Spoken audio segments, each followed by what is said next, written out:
नमस्कार, जय हिंद दोस्तों। मैं हूं शैलेश और फिर से एक बार स्वागत है आपका क्लासोमेनिया में। दोस्तों, पिछली वीडियो में मैंने आपको पत्र पढ़ाया था और उस पत्र में मैंने दोनों नहीं एक ही पढ़ाया था, जो कि औपचारिक पत्र मैंने उसमें पूरी तरीके से क्लियर कर दिया था। जो भी चीज़ें थी मैंने सारी एक एक करके बताई थी। अब इस वीडियो में मैं आपके सामने लेके आया हूँ अनौपचारिक पत्र। ये अनौपचारिक पत्र आपको इस वीडियो में कराऊंगा और एक एक करके सारी चीज़ें बताऊंगा। इसकी रूपरेखा यानी स्ट्रक्चर क्या क्या है, कैसे आपको एग्जाम में लिखना है और कैसे आपको सीधे सीधे एग्जाम में 5 नंबर लेके आने हैं। तो ये सीधे सीधे 9th क्लास में पूछा जाता है। ध्यान रखना, अनौपचारिक पत्र सीधे सीधे 9th क्लास की परीक्षाओं में पूछा जाता है। और कैसे आपको ये 5 नंबर तक पहुंचना है, एक एक करके सारी चीज़ें बताऊंगा। तो चलिए शुरू करते हैं।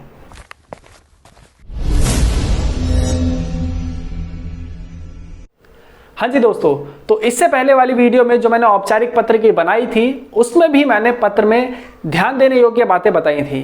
तो मैंने उसमें कहा था कि मैं जब अनौपचारिक पत्र पढ़ाऊंगा तो इसमें मैं ये बातें ध्यान दिला दूंगा। तो चलिए देखते हैं एक एक करके कि अनौपचारिक पत्र में ऐसी कौन सी बातें हैं जिनका ध्यान रखना है।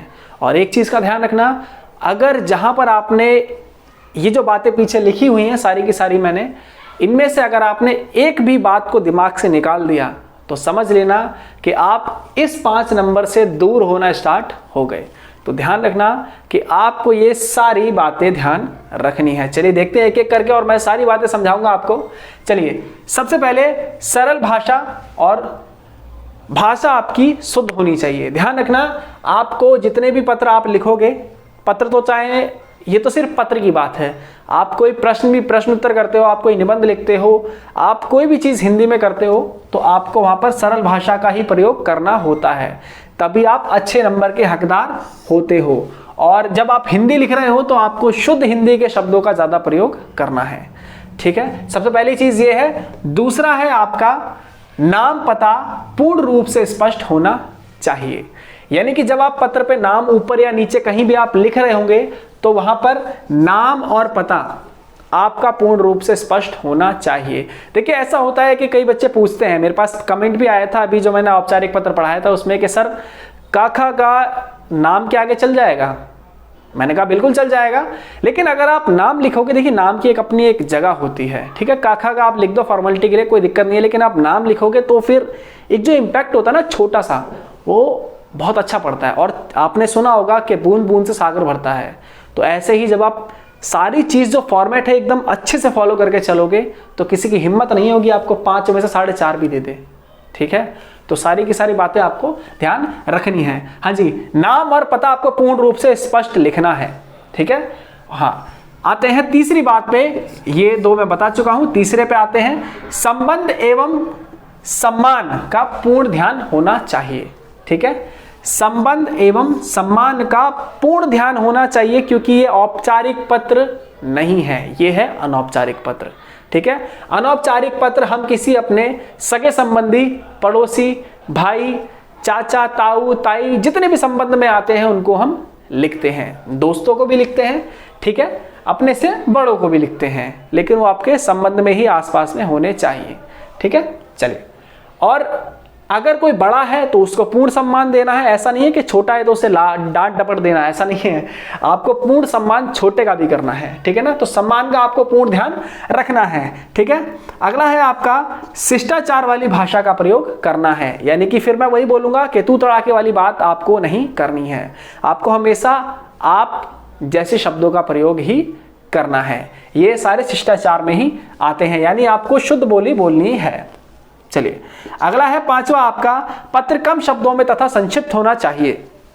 ध्यान रखना बच्चों कि जो पत्र है आपका वो कम शब्दों में होना चाहिए, क्योंकि ऐसा होता है जब अनौपचारिक पत्र होता है उसमें ऐसा टॉपिक आपको दे दिया जाएगा कि आप अपने भाई को पत्र लिख रहे हो जो कि रह रहा है दिल्ली में।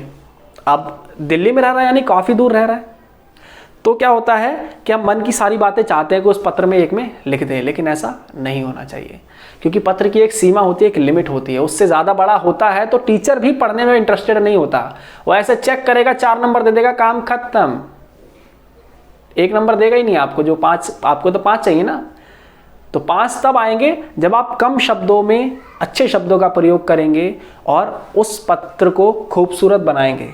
ठीक है, चलिए, पत्र का कम शब्दों में तथा संक्षिप्त होना बहुत जरूरी है। ठीक है, अगला है छठा और सबसे इंपॉर्टेंट, ये मैंने पिछले वीडियो में बताया था, इस वीडियो में बता रहा हूं कि पत्र का उद्देश्य स्पष्ट होना बहुत जरूरी है। ऐसा नहीं कि आपने उस पत्र में लिख तो बहुत कुछ दिया है लेकिन एक्चुअल में बोलने क्या चाहते थे वो पता ही नहीं है। ठीक है, तो आपको जो टॉपिक दिया जाएगा आपको उससे भागना नहीं है, आपको घुमा फिरा के उसी टॉपिक के बारे में बातें करनी है। अब ये कैसे करनी है ये मैं आपको बताता हूं कि जब आपको स्ट्रक्चर बताया जाएगा उसी में मैं इस चीज को भी फिट करके आपको दिखाऊंगा। तो चलिए देख लेते हैं कि अनौपचारिक पत्र का, इस अनौपचारिक पत्र का स्ट्रक्चर यानी कि रूपरेखा कैसी है। हाँ जी दोस्तों, तो चलिए अब देखते हैं पत्र की रूपरेखा। तो मैंने यहां पे कुछ स्टेप्स लिखे हुए हैं, टोटल 7 हैं। ध्यान रखना है आपको, ये 7 स्टेप्स ही आपको दिलाएंगे कितने, 5 नंबर। ध्यान रखना, अगर आपने एक भी मिस किया तो वहीं से आप 5 से थोड़े से दूर हो जाएंगे। जितने स्टेप्स मिस करते जाएंगे उतने ही उससे दूर होते चले जाएंगे, लेकिन आपको पूरा फोकस करना है 5 नंबर पे। तो आपको ये 7 के 7 स्टेप्स याद करने हैं। ठीक है, मैं आपको बता देता हूं एक एक करके कि इनका प्रयोग कैसे कैसे कहां कहां करना है, और आगे चल के मैं इस पत्र को 2 हिस्सों में बांट दूंगा, और बांटूंगा क्यों ये मैं आपको आगे ही बताऊंगा। ठीक है, तो सबसे पहले देखते हैं, पहला नंबर है आपका पता। पता किसका, पत्र लिखने वाले का पता। मैंने यहाँ पे 2 तरीके के पते लिखे हुए हैं, एक जो थोड़ा सा देखने में रियल है, एक जो चलता है हर जगह, आप इसे कहीं भी लिख सकते हो। आपके नंबर तो कटे या ना कटे ये तो नहीं पता, लेकिन इसे आप कहीं भी लिख सकते हो। लेकिन जब आप ऐसा रियल पता लिखोगे, रियल मैंने ये भी रियल नहीं है लेकिन देखने में रियल लग रहा है, आपको ऐसे ही पते का यूज करना है। ध्यान रखना, क्योंकि आप बिल्कुल भी न चूकें, ये मेरी जिम्मेदारी है और मैं उसी के जरिए आपको पढ़ा रहा हूं। ठीक है ना, आपको रियल पते का यूज करना है। परीक्षा भवन आप लिख सकते हो, मेरे तरफ से मनाही नहीं है, लेकिन मैं इसे प्रेफर नहीं करता।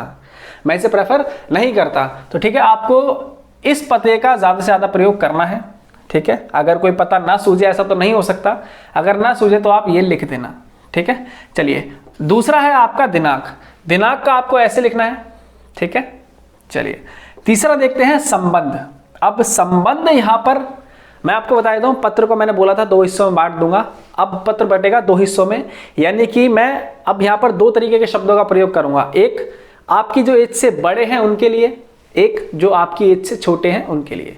ठीक है, चलिए तो संबंध 2 तरीके के हो जाएंगे। यहाँ पे आपसे जो बड़े हैं उनके लिए आप किन शब्दों का प्रयोग करोगे ये मैं बताऊंगा, आपसे जो छोटे हैं या फिर आपके जो मित्र हैं आपकी बराबर एज के हैं उनके लिए आप कौन से शब्दों का प्रयोग करेंगे वो भी मैं आपको चलिए बताता हूं। देखिए, प्रिय शब्द जो है किन के लिए प्रयोग हो सकता है, मित्र के लिए प्रयोग कर सकते हो, अनुज यानी आपके छोटे भाई के लिए प्रयोग हो सकता है, अनुजा यानी आपकी छोटी बहन के लिए प्रिय शब्द यूज हो सकता है, आप इसका प्रयोग कर सकते हैं। ठीक है, बाकी अगर आपसे बड़े हैं तो ध्यान रखना, सबसे पहली चीज और इंपॉर्टेंट चीज, सिर्फ पत्र के लिए नहीं आपकी लाइफ के लिए बता दूं, जो घर में होते हैं वो पूज्य होते हैं, वो पूजने लायक होते हैं, और आपसे बड़े हैं घर में आपके माता पिता, वो पूजने लायक होते हैं। तो आप पत्र में जब भी लिखोगे तो क्या लिखोगे, पूज्य पिताजी, पूज्य माताजी। ठीक है, अदर के लिए आप आदरणीय शब्द का प्रयोग कर सकते हैं, जैसे मामा जी, चाचा, ताऊ, ताई, जितने भी संबंध आते हैं उनके लिए आप आदरणीय प्रयोग कर सकते हैं, लेकिन माता पिता के लिए आप पूज्य ही प्रयोग करेंगे, क्योंकि हम चाहते हैं कि ज़्यादा से ज़्यादा इफेक्ट पड़े आपके पत्र का। ठीक है, तभी आपके वो 5 नंबर आएंगे। ठीक है, और हाँ, अब इसके साथ जब आप लिखोगे प्रिय मित्र, तो प्रिय मित्र के साथ आपको उसको नमस्कार भी करना है। ठीक है, तो आप क्या लिखोगे, मित्र के साथ सस्नेह नमस्कार। ठीक है, ऐसे ही जब आप अनुज को लिखोगे तब भी आप उसे शुभ आशीर्वाद देंगे। ठीक है ना, यानी कि आपसे छोटा है आप उसे आशीर्वाद देंगे। ठीक है, चाहे वो बहन हो छोटी, चाहे वो भाई हो छोटा। ठीक है, ऐसे ही जब आपके बड़े होंगे तो आप बड़ों के लिए, मैंने यहां पे लिखा हुआ है सादर चरण स्पर्श, आप बड़ों के चरण स्पर्श ही करोगे। ऐसे हाय हेलो वाला काम मत करना, ठीक है। आप उनके चरण स्पर्श यानी चरण छूकर आशीर्वाद ही मांगेंगे, ठीक है। तो इन शब्दों का आपको प्रयोग करना है, मैंने आपको बता दिया, ठीक है ना। संबोधन भी आपका इसी के अंदर आता है, जो मैंने नमस्कार वाली चीजें बताई हैं, ठीक। यानी कि आप पहले ऊपर लिखोगे प्रिय मित्र, पूज्य पिताजी, उसके बाद जो आप नीचे उनको नमस्कार या चरण स्पर्श करोगे वो आपका यहाँ पर संबोधन आ जाता है। अब मुख्य बातें मैंने यहाँ पर ब्लैंक छोड़ रखी हैं, लेकिन मैं इसको आपके सामने भर देता हूँ। ये जो पत्र है आपका, ये जो पत्र है आपका, मैं सीधे सीधे बता देता हूँ जो आपका टॉपिक होगा, यानी कि मुख्य विषय। एक सेकेंड, हाँ जी, ये होगा आपका जो मुख्य विषय आपको दिया जाएगा, ये हाँ मुख्य विषय जो आपको दिया जाएगा उसमें से ही आपको बातें जो अंदर लिखनी है वो सारी की सारी इसके अंदर आएंगी, ठीक है। अब ये टोटल कितने में होना चाहिए आपका? 8 से 12 लाइनों में आपका ये होना चाहिए, ठीक है। कितने लाइनों में होना चाहिए? ये 8 से 12 लाइनों में ये होना चाहिए। इससे बड़ा पत्र नहीं होना चाहिए, ध्यान रखना, इससे बड़ा पत्र नहीं होना चाहिए। अगर हुआ तो वो पत्र बोरिंग हो जाएगा, और बोरिंग पत्र को चेक करने में कोई भी इंटरेस्टेड नहीं होता, चाहे आपने उसमें कितनी ही बातें क्यों ना लिख दी हो, कितने ही अच्छे शब्दों का प्रयोग क्यों ना किया हो। आप पत्र को छोटा लिखें, पत्र को अच्छे ढंग से लिखें, खूबसूरत दिखाई दे, पढ़ने में इंटरेस्टिंग लगे, यही अच्छे पत्र की पहचान होती है, ठीक है। तो आपको ये पत्र कितने लाइनों में खत्म करना है? आपको ये पत्र खत्म करना है, मुख्य विषय की बात कर रहा हूं, जो बीच का स्ट्रक्चर होता है, 8 से 12 लाइनों में आपको वो खत्म कर देना है, ठीक है। अब आपको ध्यान रखना है कि जो पत्र में मैंने आपको बताया था पहले कि आपको कैसे, जो आपको ऊपर टॉपिक दिया जाएगा, जो आपको ऊपर टॉपिक दिया जाएगा, कैसे आपको उसके बारे में बात करनी है, घुमा फिरा के आपको उसी के ऊपर आना है। मैंने आपको बताया था कि कैसे आना है, मैं आपको बताता हूं। तो चलिए कोई भी रैंडम टॉपिक ले लेते हैं, मैं एक सिचुएशन क्रिएट करता हूं ताकि आपको अच्छे समझ में आ जाए। मान लीजिए एक छोटा परिवार है, ठीक है, जो केरल में रहता है, उनका एक बेटा है, वो दिल्ली में जाकर किसी स्कूल में पढ़ाई कर रहा है, ठीक है। अब जो केरल में परिवार रह रहा है, वहाँ पर एक बड़ा बेटा है जो अपने छोटे भाई को पत्र लिखेगा, किस लिए? क्योंकि उसका जन्मदिन आ रहा है। तो टॉपिक यहाँ पर क्या बना? बड़ा भाई पत्र लिखेगा अपने छोटे भाई के जन्मदिन की बधाई पर, ठीक है। तो अब पत्र की शुरुआत कुछ इस तरीके से होगी, प्रिय अनुज, क्योंकि छोटा है, मैंने आपको कहा था प्रिय अनुज आएगा, और फिर उसे आशीर्वाद देना है, क्योंकि छोटे को आशीर्वाद देते हैं ना। तो आप क्या लिखेंगे यहाँ पर? शुभ आशीर्वाद, ठीक है। और पत्र की शुरुआत, जो मुख्य विषय है, उसकी शुरुआत कुछ इस प्रकार होगी कि आशा करता हूं कि तुम वहां पर स्वस्थ और खुश होगे, हम भी यहाँ पर कुशल मंगल हैं। पिछले महीने ही तुम्हारा पत्र मिला था जिसमें तुमने अपने स्कूल में होने वाली दौड़ प्रतियोगिता का जिक्र किया था।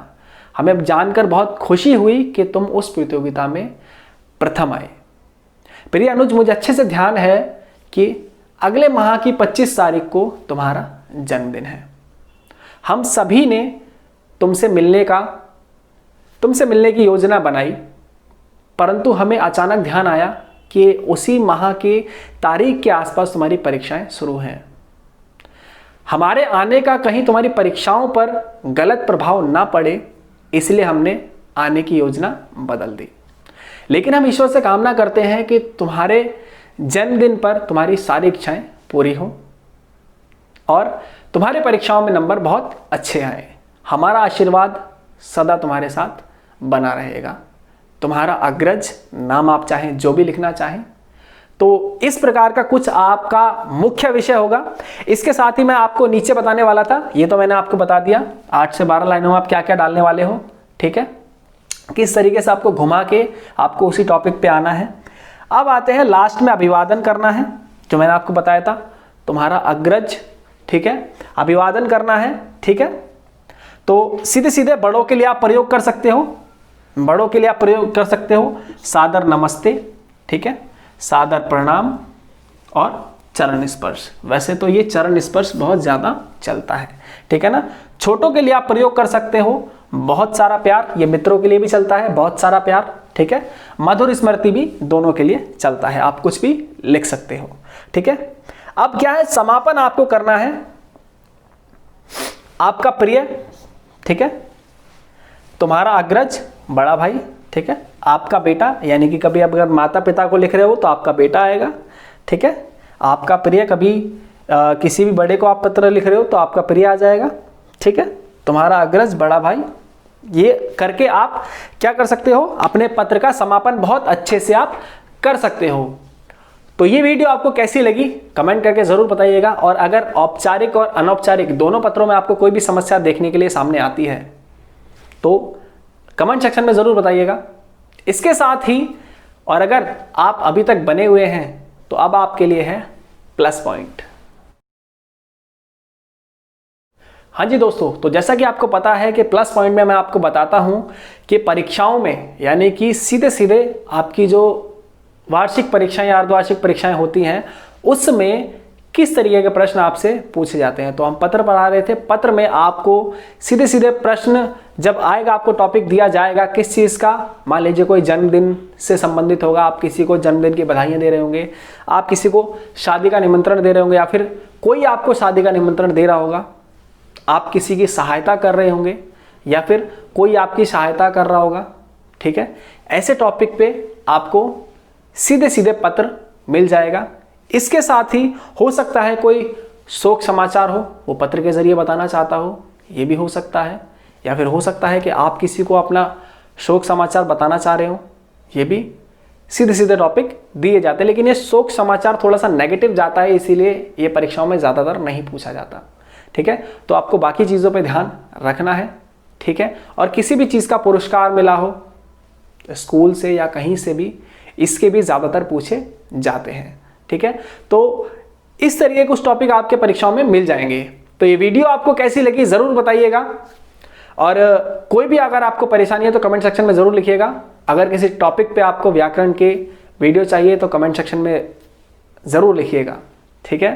तो जाते जाते वीडियो को लाइक करना मत भूलना, और अगर चैनल पे नए हो तो सब्सक्राइब करने से पहले हिलना मत और बेल आइकन ज़रूर दबा देना, ताकि आपको सारी वीडियोस की नोटिफिकेशन सबसे पहले मिले।